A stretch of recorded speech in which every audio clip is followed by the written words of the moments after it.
How's it going, Critter Family? I hope you all are doing well. Hope you had a nice little spooky Halloween. Today we're going over a video which was suggested by someone on the channel, by the YouTube channel Be Healed Dog Training. I'm not a fan of all this obsession that people have with healing, but I mean, hey, if you want to teach your dog, by all means go for it. That doesn't mean that I hate anybody just because they teach their dog heal. I just don't see why everybody's obsessed with it. Anyway, I know there's a place and a time for it. I don't care if a dog is, I don't require a dog to constantly be healing with me. So this is introducing Prong and teaching heal from this channel, Be Healed Dog Training.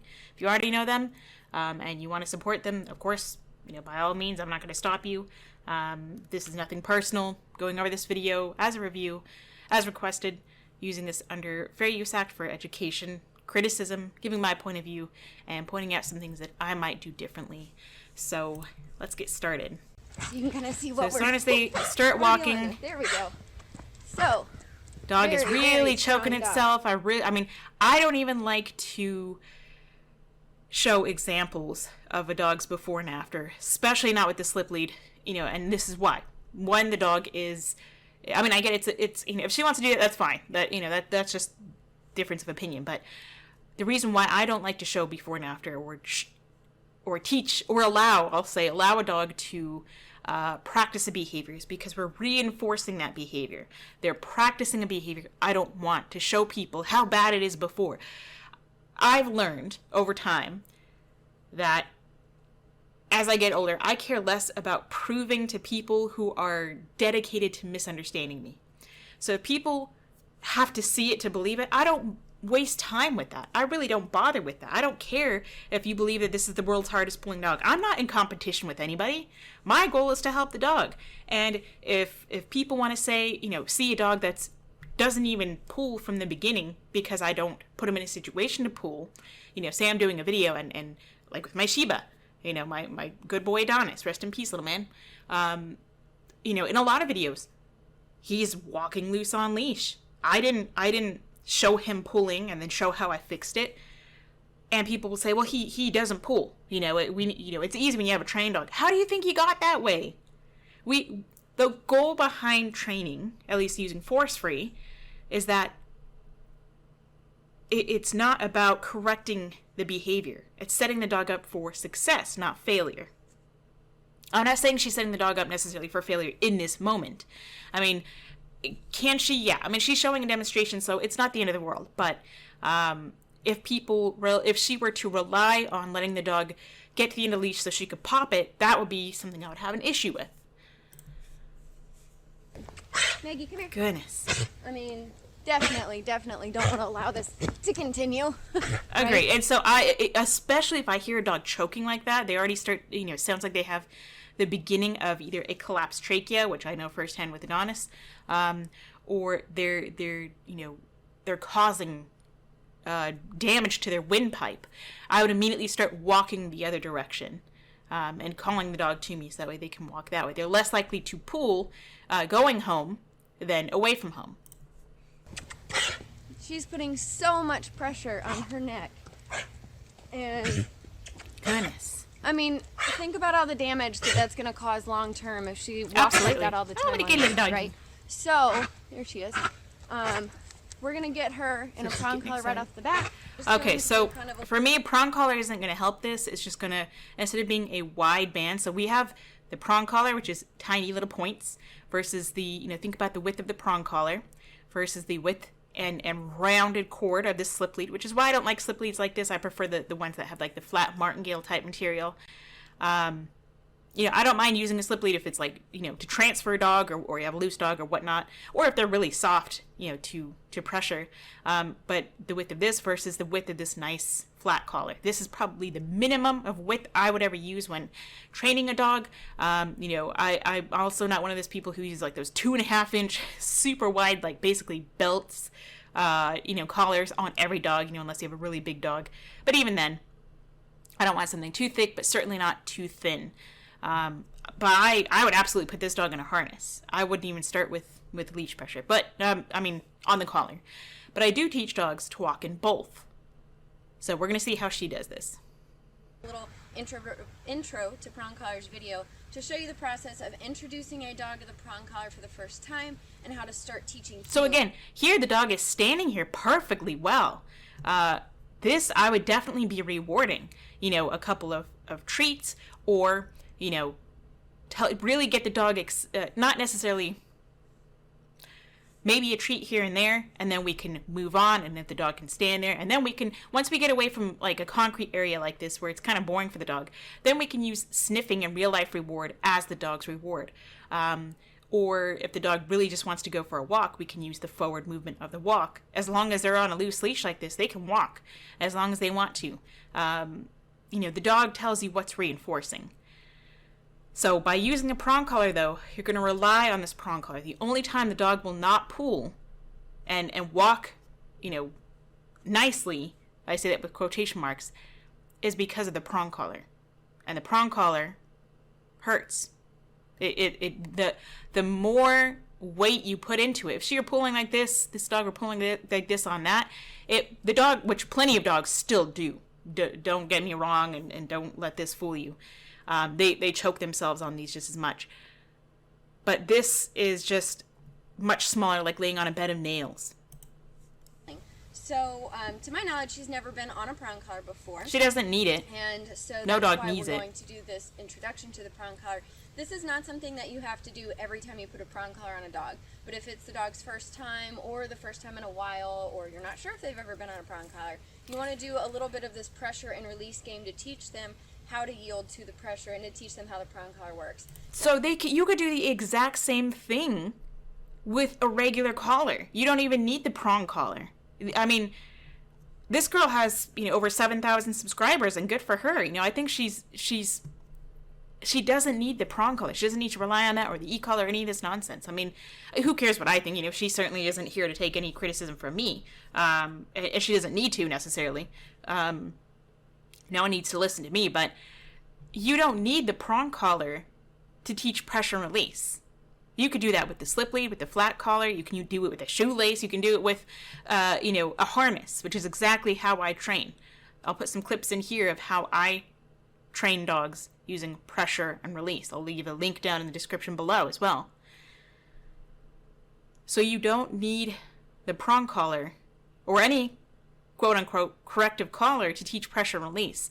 You actually limit yourself because you rely on it. It's another tool that you rely on. It becomes a crutch, versus your dog will only ever walk nicely in the prong collar.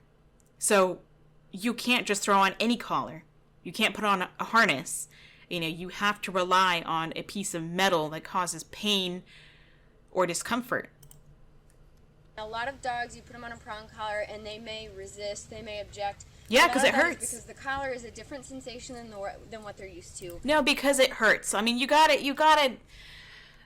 be honest. That's what bothers me, is that people, whether she believes all this crap or not. Like I when I was starting out with Adonis, and I didn't want to do any of this either, but people will eventually, they tell you enough lies and nonsense, and then you start to believe it. But I mean, hey, if this is how she trains, this is how she trains. I'm not here to personally, I'm not trying to change her mind. I'm just trying to open up the minds of people so you don't just blindly follow that people say it's a different sensation. No, put it on yourself, go for a walk, pull as hard as this dog pulled, and then you're going to tell me that this around your neck is not just a different sensation. Having a collar on a dog is just as foreign as it is to having a collar on a human. As just a creature that exists. If you do have a dog that acts a bit fearful, don't worry that you're hurting the dog. You're not hurting the dog. Okay, so she says she's just lying. She says, don't worry if you have a fearful dog and it is reacting. Just ignore that. So, losing brownie points for me. Not that she cares, but she doesn't realize that she's now telling you dangerous advice, that you can make your dog that much more sensitive, that much more of a flight risk, possibly. There's no guarantees. But it's just bad advice, in my opinion. These things can break. You can injure your dog. You can cause so much more damage with a prong collar than you can even with a slip lead, or just as much damage, just in a different way. I mean, this can and still will injure your dog's trachea, the airway, the thyroid glands, the blood flow. I know firsthand because my Shiba had a collapsed trachea because of a prong collar and a choke chain that trainers told me to use on my dog, and it made him worse. It made him more reactive.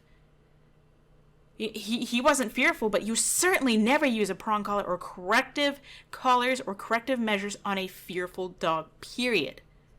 That should be in dog training 101, but a lot of people don't study anything. If you're doing everything appropriately, the dog just may be nervous in new situations, and a lot of those dogs acted that same way the first time any kind of leash and collar was put on. You just want to guide them through the process. So, okay, well, you can help desensitize them. If it's a dog that's freaked out because of a prong collar, or they freak out just as much over a prong collar as they do over a harness, then you need to slowly desensitize them. It doesn't mean you need the prong collar. I don't believe in metal anywhere around an animal, especially not the throat or the face. That's just me. If you want to use it, I'm not going to try and stop you. Unless you actually come to me for advice. I've not done this with her yet. All I've done is size the collar. I've not done any sort of leash pressure with her at all. So you're going to see her very first reactions. So you can do the leash pressure with this leash. You don't need the prong collar. This is an extra tool that you rely on. You don't need it. It's this, like someone sticking a pencil into your arm that's sharpened versus a pencil that has not been sharpened versus a 2-inch wide solid dowel, which is like a round pole of wood, versus somebody pushing their closed fist against your arm, or even just one of their fingers. There's a whole difference in that. And the whole fist pushing into you, or even the wooden dowel, is going to feel a lot different than a sharpened pencil will. And that's basically how this feels, but it's on the dog's throat and neck. But, okay. And, again, we'll just kind of see what we have and go from there. Come here, girlie. Hey,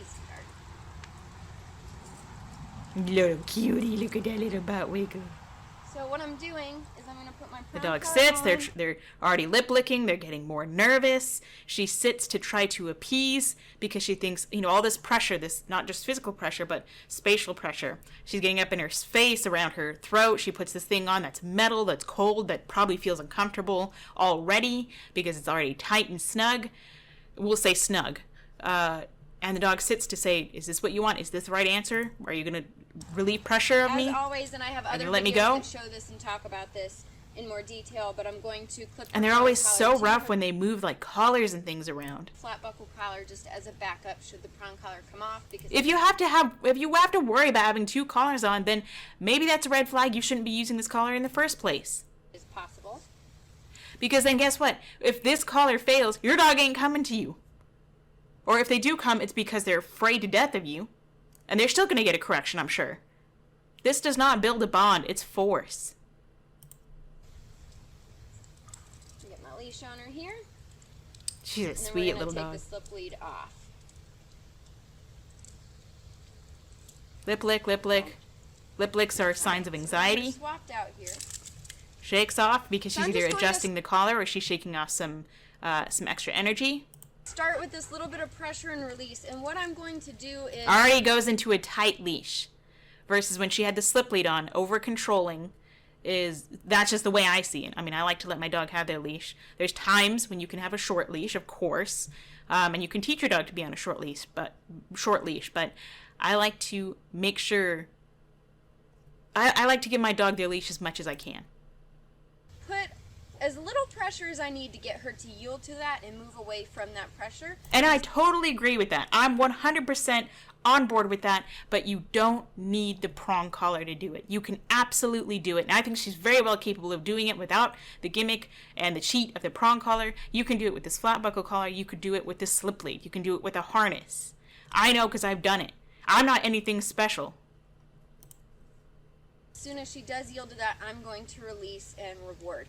And so that way she learns, okay, when I feel pressure, if I give to that pressure, it goes away. That's how it works. And most dogs, because they're predators, will fight that initial pressure because usually they lean into it. So the opposition reflex, especially on the throat, the reason why the dog is choking herself. In the earlier part of the video, when the dog is pulling and choking herself and she can't breathe, that's opposition reflex. One, it's a learned behavior where she says, okay, I pull and therefore I get to go where I want to. Nothing's stopping me, even though it hurts. Or two, she feels something pulling back on her, and so instinctively she's trying to get away from it. It can also send the dog into fight or flight. I wonder how she's going to react to this prong collar, which is going to be more painful. And she might fight it at first because she's going to try and run away from it.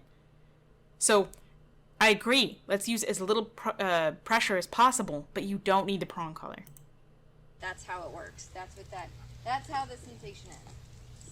So she already started pulling, she's lip a good licking. puller too. A lot of times when you have a dog that pulls really strong like she does, you may put your prong collar and leash on and they may try to go, and that could startle them. Don't let any of that worry you if it happens. You just want to stay really calm and nonchalant. Wow, just ignore your dog from clotheslining themselves and almost damaging their own tracheum. They probably did, and they caused a lot of pain because you weren't paying attention. You put a dangerous tool on your dog, but don't worry about the dog. Just ignore it.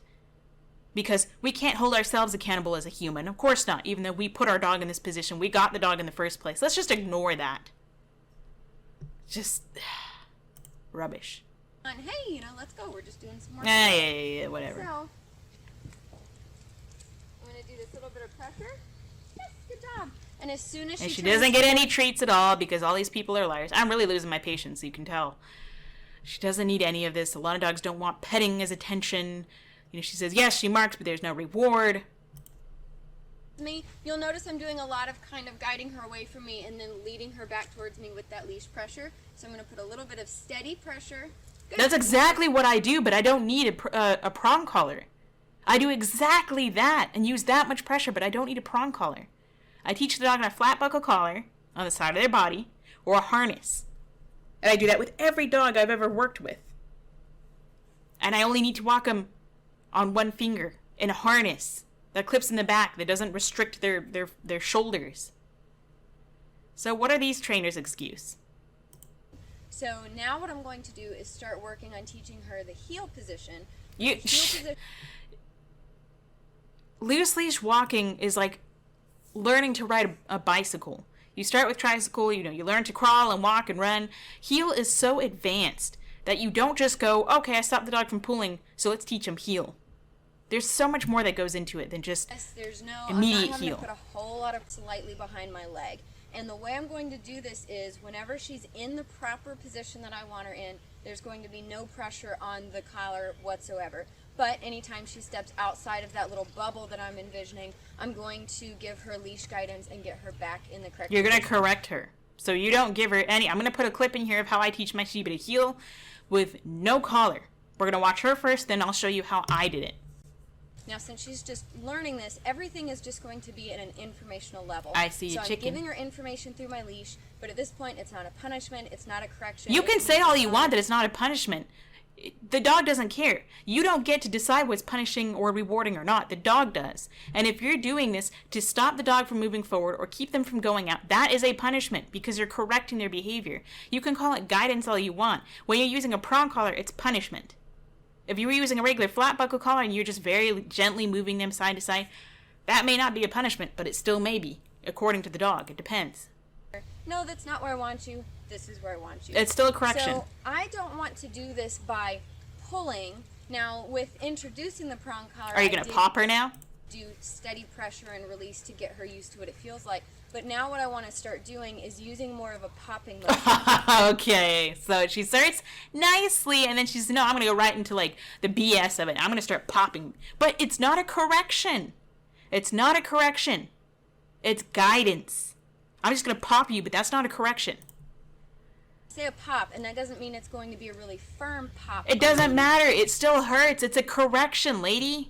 But you do want to use a pressure and release in a quick amount of time. It's not going to be a whole lot of pressure, and again, it could depend on the dog. If you've got a dog that's really checked out and all over the place, you may have to start off with a bit of a firm pop to get there. No, if you have a dog that's way out in front of you and you're on a prong collar and that's not stopping it, either way, hi little chicken, you are working way too fast. Don't be telling people to be, I mean, you can, there's no legality to any of this nonsense. You can tell people, to chuck a chicken at him if you want. I don't know. You can tell him a chicken needs to ride your dog's back and peck him on the back of the head every time they do something wrong to teach him to heel. And really, people would listen to you. I don't think it's a good idea. I think it's all just nonsense. It's unnecessary.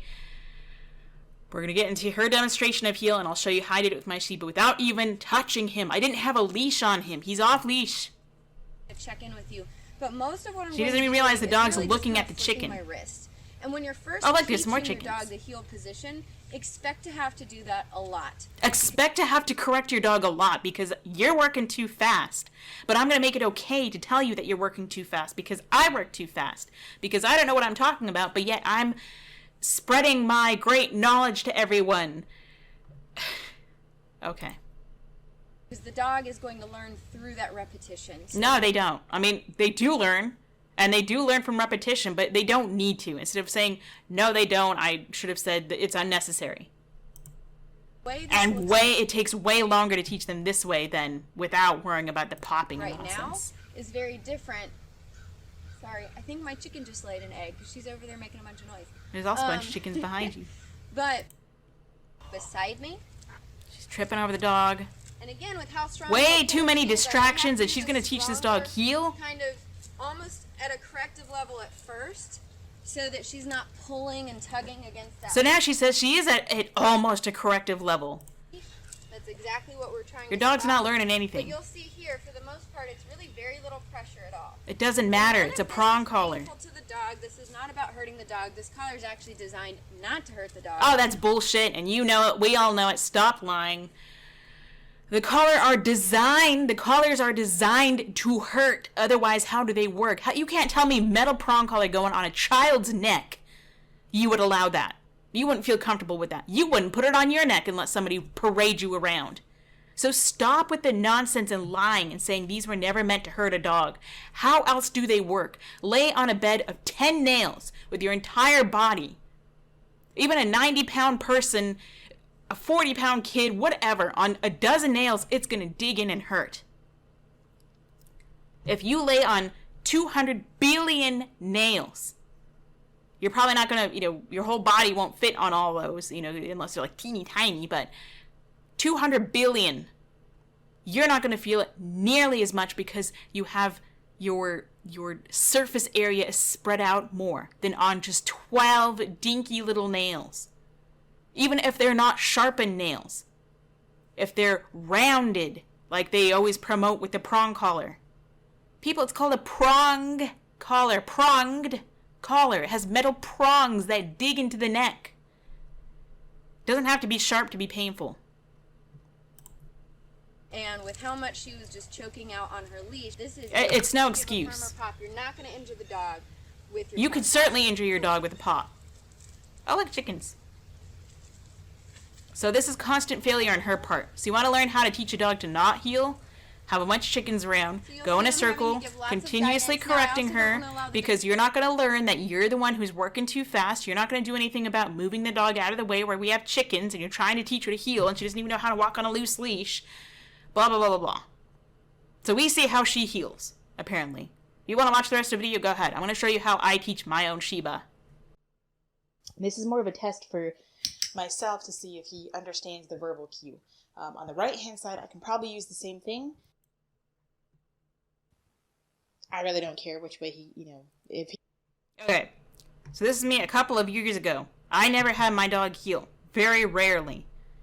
This is, I think, 10 or 11-year-old Adonis. Again, rest in peace, little boy. I miss you so much. This is how I demonstrate using heel. No leash. It's easier if they just go back and around. Adonis! Good boy. If I just have him go. He gets distracted. Behind me. I don't correct him. Man. I've already taught him that behavior.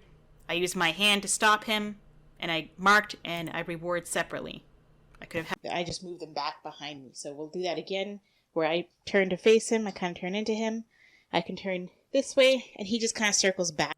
This is more of a test for myself to see if he understands the verbal cue. On the right-hand side, I can probably use the same thing. So I taught him originally on the left-hand side. I'm using this wall here and teaching him on the right side as a demonstration. So I have my empty hand. Here is his visual. I'm going to take a step. Heel. So I took 3 steps. Good boy. So I took, 3 or 4 steps. Was not there. Get that behavior in there. Up. Good boy. Ready? Heel.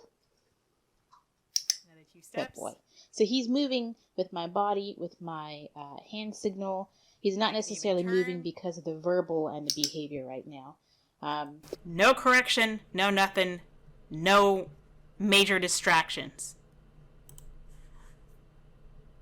Just a good boy. And to show you that, we can test it. Okay, so I'm not going to have the hand. I'm just going to say the cue, heel. I didn't expect it good to follow, boy. but So he did, did follow that time. Well, I'm adding the verbal to it. Heel. He gets distracted. I just wait for distracted. him. So he was my little partner. He's the best dog I've ever known. First dog I've ever had. He taught me how to be a great trainer. Cutie pie. So we're going to end that there. Again, just explaining this is how I do it. I mean, I'm not anything special, clearly. If you want to take the time it takes less time. Listen to your little doggies. Thank you so much for watching, everyone. I do appreciate it so very much. Thank you for the kind words that everyone always leaves for my good boy and for the channel. I'm very glad that you all appreciate and enjoy the content. So go give your little critters some kind of loving. Say howdy do for me. Until next time, practice some positivity.